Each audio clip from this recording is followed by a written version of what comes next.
प्यारे विद्यार्थियों, आज फिर एक नई सोच के साथ और ये सारी जो थिंकिंग और थॉट है, ये विचार जो मैं आपके बीच में पिछले 3-4 महीने से प्रस्तुत कर रहा हूँ, ये सारे वो घटनाक्रम है जो इस कोविड-19 में घटे हैं। क्योंकि समय है हमारे पास, तो वो जब कोई घटना घटती है तो उस पर फिर मैं अपना एक थॉट प्रोसेस तैयार करके आपके बीच में आ जाता हूँ। अभी करीब 1 हफ्ते पहले मेरे एक विद्यार्थी जो रायपुर में हैं,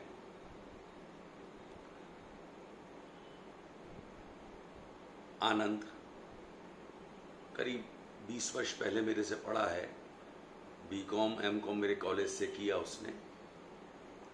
बोला सर मेरा मकान का गृह प्रवेश है, आपको आना है। तो मैंने असमर्थता व्यक्त की कि इस समय आना संभव नहीं होगा, लेकिन मेरा आशीर्वाद है। नहीं, बोला सर मैं चाहता हूँ कि आप किसी भी तरह से आएं, क्योंकि मैं कुछ आपको दिखाना चाहता हूँ जो मैंने आपसे पढ़ा था कभी 20 वर्ष पहले। उन 20 वर्षों में तो मैं उसको महसूस नहीं कर पाया, लेकिन अभी इस पीरियड ने हमको बहुत कुछ अच्छा सोचने के लिए मजबूर किया।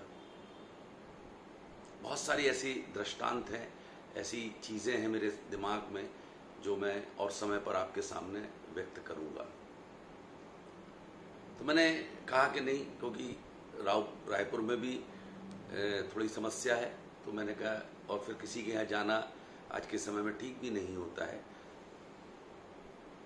तो उसने बताया सर मैं इसलिए आपको निमंत्रित कर रहा हूँ कि जो आपसे पढ़ा था उसको मैं चरितार्थ कर रहा हूँ। मैंने कई बार कहा कि मुझे खुशी इस बात से सबसे ज़्यादा होती है कि आपने समाज को किस नज़र से देखा, आपने समाज को क्या दिया। आप मेरिट में आए थे, आप फेल हो गए थे, आप असफल थे, सफल थे, ये बातें उतनी मायने नहीं रखती हैं। आपने इंसानियत को कैसे जिया, अच्छी सोच को कैसे जिया, ये बहुत इम्पोर्टेंट होता है।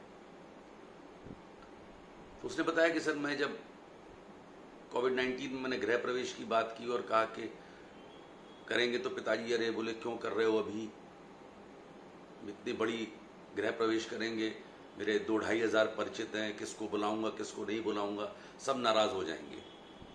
और वो जब नाराज़ हो जाएंगे तो कोई मतलब नहीं है, जब अपन देखेंगे बाद में और बाद में शिफ्ट होंगे, देखते हैं, कोई दिक्कत नहीं है, अभी मत करो फंक्शन।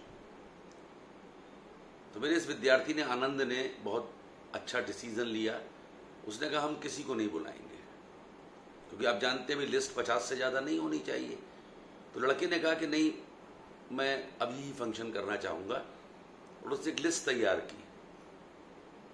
और खुशी की बात देखिए, मैं आपको बता रहा हूँ, मुझको भी उसने याद दिलाया, उसके लिए उसका शुक्रिया, कि उसने उस लिस्ट में उन 50 लोगों के नाम लिख के, जिन मजदूरों ने, जिस बढ़ई ने, या जिन लोगों ने भी उस मकान को बनाने में अपना योगदान दिया था, और उन 50 लोगों को बुलाकर उसने घर में पंडित से पूजा कराकर, उन 50 लोगों को खाना खिलाकर उसने गृह प्रवेश कर दिया।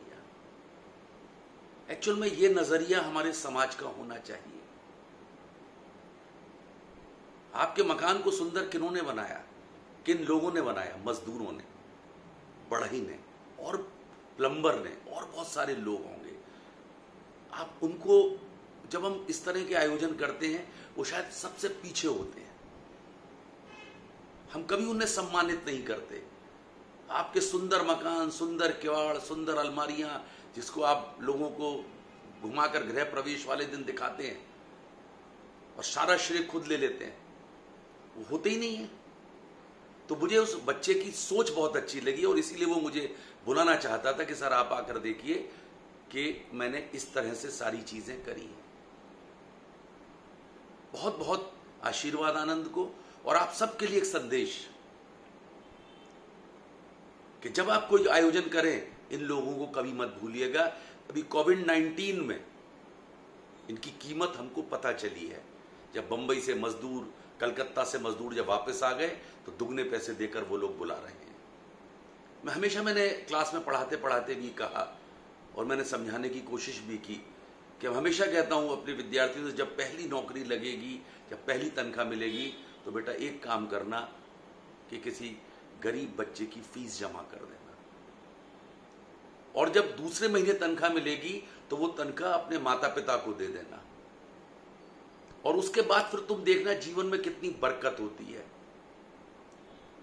कितनी खुशियां तुमको मिलती हैं। ये जो रास्ते हैं जो मैंने जिनका जिक्र किया, ये आपको खुशियों की तरफ ले जाते हैं। आप कम कमाएं या ज्यादा कमाएं, अगर आपकी देने की आदत है, मदद करने की आदत है, आप हमेशा खुश रहेंगे, हमेशा ही। क्योंकि जिसकी आपने मदद की वो तो हमेशा आपको याद रखेगा, आप उसकी दुआओं में हमेशा रहेंगे, और जब दुआओं में आप रहेंगे तो आपके साथ हमेशा अच्छा होगा। तो कोशिश करिए, प्रयास करिए इसी तरीके की चीजों को करने का, इसी तरह से लोगों को, क्योंकि हम गरीब देश में रहते हैं, हमें गरीबों का ख्याल रखना हर नागरिक की, हर धनाढ्य व्यक्ति की, हर सामान्य व्यक्ति की जरूरत है। हम अपने आसपास जो लोग हैं, जो हमें बहुत हमारा काम करते हैं, हमारी बाई है, हमारा गार्ड है, हमारा धोबी है, हमारा मोची है, ये सब बहुत मदद हमारी करते हैं, हमारे जीवन को बहुत आसान बना देते हैं बहुत थोड़े से पैसे में। तो मेरे ख्याल से मेरे थॉट को, मेरे विचार को आप समझ गए होंगे कि मैं क्या कहना चाहता हूं।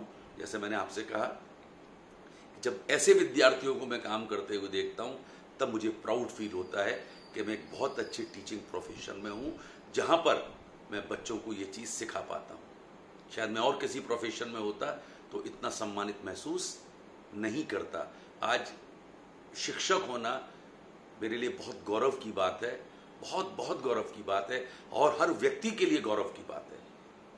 मेरी माँ एक बहुत अच्छी बात, अक्सर मेरी माँ अच्छी बातें ही करती थी, एक बात और करती थी, बोले जो पिछले जन्म में अच्छे काम करते हैं वो अगले जन्म में शिक्षक बनते हैं।